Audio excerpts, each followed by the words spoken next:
nous avons notre année 2020 qui sera installée sur le thème l'intercession. Mais pour cette fin d'année... Bonjour à vous, pasteur Dzanga Kevin. Comment allez-vous? Ça va excellemment bien, par la grâce de Dieu. Aujourd'hui, on se réunit ce soir parce que Dieu nous a donné une mission. Moi, de vous filmer en train d'écouter ce que Dieu a nous dit. J'ai une question pour vous. Quels sont les changements envisagés pour notre église MME? Pour ces moments de, qu'on appelle événements sanitaires, l'église, il n'y a pas de changement. Parce que l'église, en général, est au courant de tout ce qui peut arriver. Mais par contre, l'église locale, à la date d'aujourd'hui, sera ouverte, mais vraiment en mode restreint. Les prédications du dimanche se passeront à l'église, mais ça ne sera pas ouvert au public en grand nombre, mais c'est vraiment un groupe restreint de 10 à moins de 10 personnes déjà. Et donc l'église, vous suivrez les cultes en direct, les membres de l'église.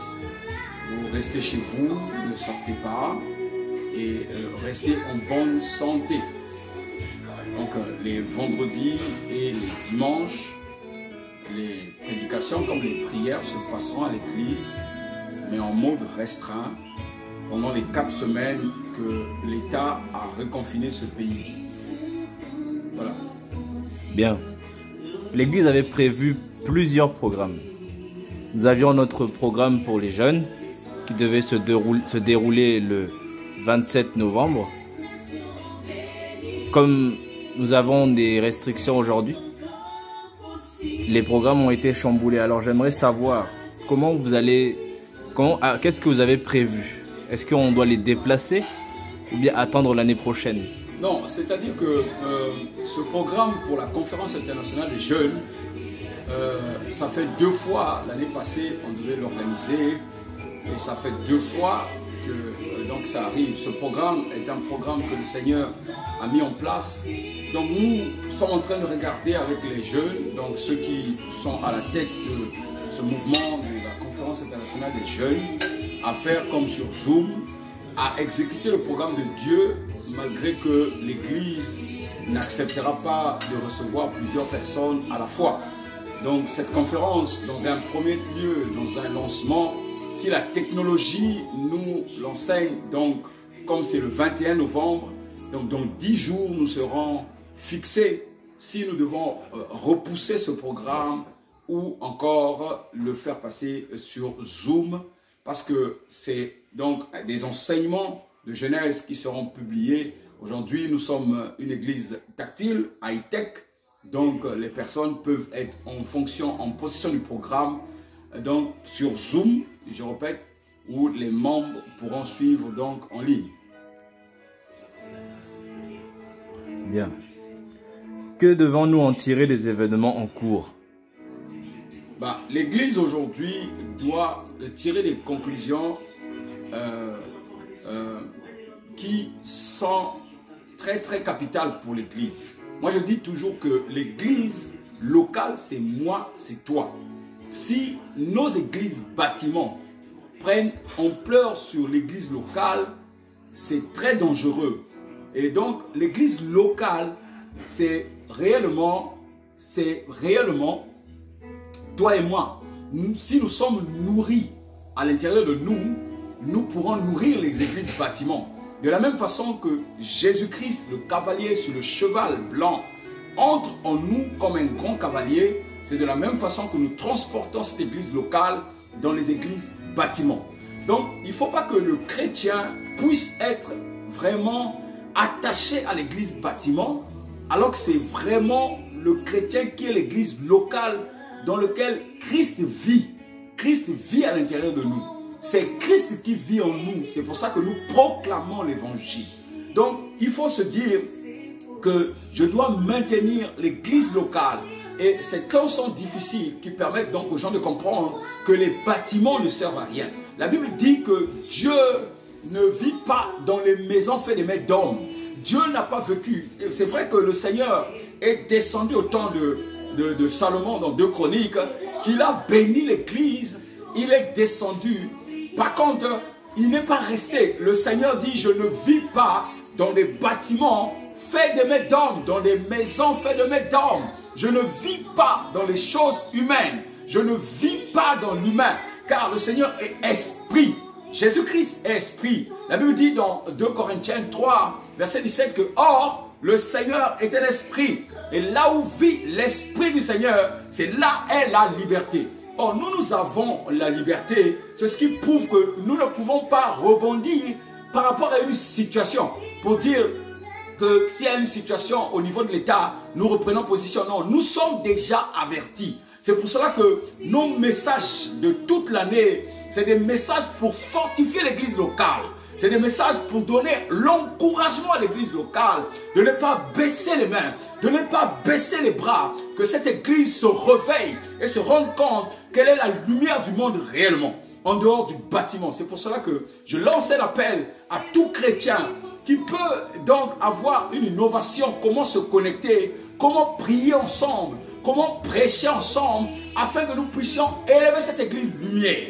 C'est pour cela que pour les événements en cours, ça ne nous dérange pas. Nous sommes avertis. Si vous suivez par exemple le message de fin d'année, il était dit que nous sommes dans l'année d'intercession. L'année d'intercession veut dire que c'est l'année de combat. Année où il faut tout arracher par la prière, par l'intercession. Et il y avait 3 choses qui nous ont été données, c'est la foi, la sainteté et la persévérance. Donc, nous sommes beaucoup sur la foi. Nous allons rentrer dans la pratique de la sanctification. C'est ce qui va permettre que nous soyons persévérants. Restons persévérants. Gardons la foi et la sanctification. Alléluia. Amen. Vous avez dit plusieurs conseils qui est à retenir. Mais dans tout cela, je sais qu'il y a une parole très importante. Quelle est la parole que vous sentez dans votre cœur en ce moment? La parole que je sens en ce moment précis, c'est Jean 3,16.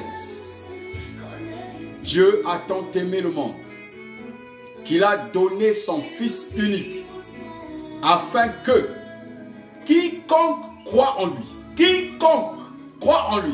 soulard, adultère, impudique, cupide, méchant, voleur, menteur, convoitiste, quiconque croit en lui, en Jésus-Christ, le Fils de Dieu, que quiconque qui croit en lui, je n'ai pas dit que quiconque qui va dans l'église, que quiconque croit en lui ait la vie éternelle. Alléluia. Amen. Dieu a tant aimé le monde cosmos, sans exception, sans exception, le monde politique, le monde commercial, le monde spirituel. Dieu a tant aimé le monde qu'il a donné en offrande son Fils unique qui est passé à la croix, qui est ressuscité et qui siège à la droite de Dieu pour que le règne de Dieu vienne en ceux qui croient en lui. Si tu crois en Jésus-Christ ce soir, si tu suis cette vidéo et que tu crois en Jésus-Christ, quelle que soit ta condition, quelle que soit ta façon, quel que soit ton péché, si tu crois en Jésus-Christ, ton péché est ôté, ton péché tombe. Si tu crois en Jésus-Christ, ce soir, maintenant que tu suis cette vidéo, tu reçois la vie éternelle. Tu reçois la vie éternelle. Tu reçois la vie éternelle.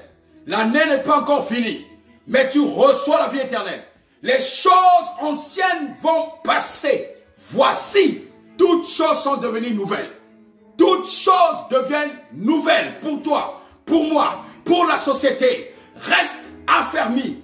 Crois en Jésus-Christ. Tu verras. Les choses seront nouvelles. Aucune chose ne peut t'emporter. Aucune maladie. Car le nom de Jésus-Christ est au-dessus de toute souveraineté, de dignité, des trônes. Le nom de Jésus-Christ est au-dessus des maladies. Aucun nom de maladie ne peut te terrasser. mon frère, ma soeur, l'église, c'est toi. L'église, c'est moi. Bâtis ton église. Bâtis ton église. Bâtis l'église qui est en toi. Bâtis par la parole. Bâtis par les enseignements. Bâtis par la prière. Bâtis par la sanctification. Bâtis par la sainteté. Bâtis par la persévérance. Bâtis par la foi. Bâtis. Bâtis. Nous sommes passagers sur la terre. Bâtis.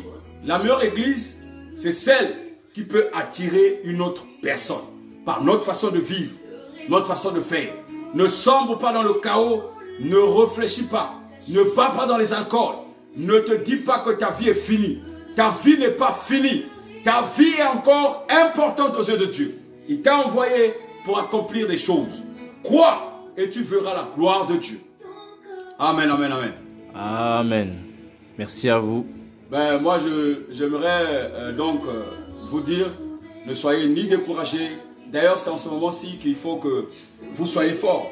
Je vais lire une parole dans le livre de Corinthiens. 1 Corinthiens chapitre 7, verset 21. Il est écrit, mon frère, ma soeur. Je vais lire 1 Corinthiens chapitre 7. Là, c'est notre frère, l'apôtre Paul, qui est en train de parler. Il dit ceci. 1 Corinthiens chapitre 7, verset 21. Dans le puissant nom de Jésus, je lis la parole de Dieu. As-tu été appelé étant esclave? Ne t'en inquiète pas. Mais si tu peux devenir libre, profites-en plutôt. Car l'esclave qui a été appelé dans le Seigneur est un affranchi du Seigneur. De même, l'homme libre qui a été appelé est un esclave de Christ. Vous avez été racheté à un grand prix. Ne devenez pas esclave des hommes. Que chacun, frère, demeure devant Dieu dans l'état où il était lorsqu'il a été appelé. Dans l'état où il était lorsqu'il a été appelé. Reste tel que tu es. Ne change pas. Si cette parole te touche, si tu n'as jamais donné ta vie à Jésus, proclame après moi. Père, je te rends grâce. Je reconnais que ce soir, maintenant, ta parole m'a touché. Par rapport à ce que j'ai entendu, je crois en cette parole, je la reçois et je reconnais que Jésus-Christ est mort pour moi, qu'il a donné sa vie pour moi, il est passé à la croix pour moi, il est ressuscité afin que je sois ressuscité. Je crois en la nouvelle génération de l'Église. Je crois en Jésus-Christ, le Père, le Fils de Dieu. Je crois qu'il est le seul, l'unique, le véritable. Je lui donne ma vie ce soir. Je lui donne ma vie maintenant. Reçois ma vie, Jésus-Christ. Reçois-moi. Viens habiter en moi. Au nom de Jésus. Amen. Amen. Amen. L'eau est sortie. Le sang est sorti. Il a rendu l'âme. Alléluia. Les hommes ont vu Jésus rendre l'âme. Les Romains ont parlé. Les Grecs ont parlé. Les pharisiens ont parlé, les non-chrétiens ont parlé, mais ils disaient qu'il ne pouvait pas mourir, il va être ressuscité. Mais regarde, il est mort. Comme beaucoup de gens, quand ils te voient, malgré ta croyance, malgré ta façon d'aimer Dieu, les choses t'arrivent, ils disent comment tu es chrétien, les choses peuvent t'arriver. Ils sont en train de te critiquer parce que tu es chrétien.